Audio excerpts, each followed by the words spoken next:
Welcome viewer, I am Murugan S. This video tutorial describes Windows 11 night light keeps staying unsolved.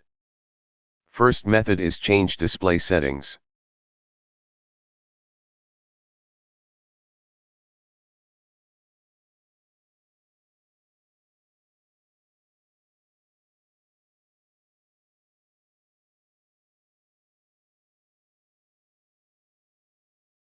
Second method is update display adapter.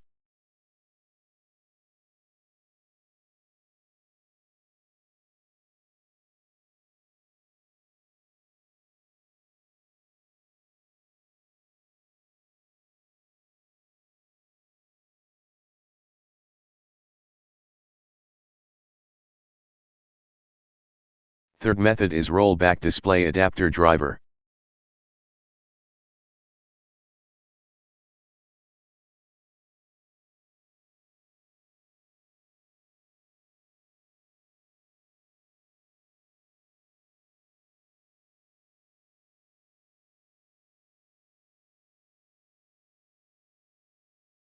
I hope this video tutorial helps to you.